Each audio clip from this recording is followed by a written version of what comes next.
Hello, audience!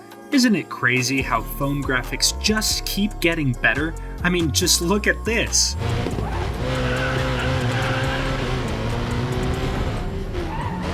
But what's even crazier is that now we're quickly approaching completely photorealistic rendering, all from your own pocket. Whilst perusing research papers like a normal person does, I came across this really fascinating paper titled Mobile GS, which shows how you can get a 3D rendering method typically only suitable for high-end hardware running on your phone. The method is called 3D Gaussian Splatting, or 3D-GS for short, and it uses a really clever trick to recreate 3D scenes in real time. To explain how it works, think about a cloud made up of 1,000,000 water molecules. Each individual molecule doesn't create the shape of a cloud by itself, but if you get enough together, they create one large 3D shape.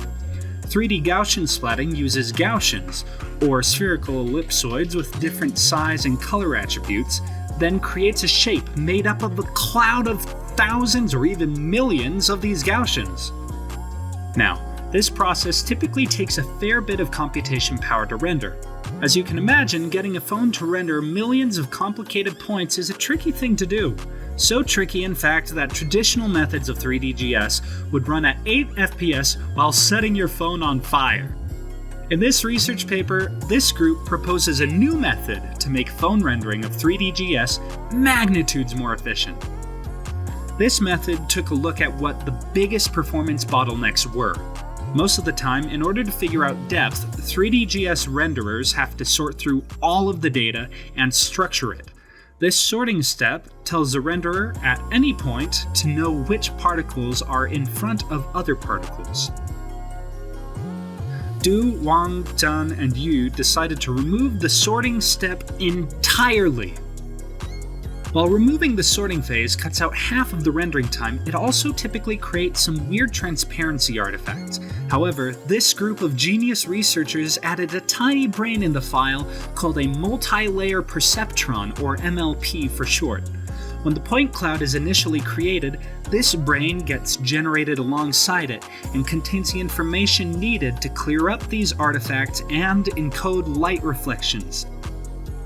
This also allows us to compress the file size even further, meaning not only did they increase FPS from 8 to 127, but they also crammed 61.8 megabytes of data, which was already compressed, into 4.6 megabytes. That's a 92% file size reduction.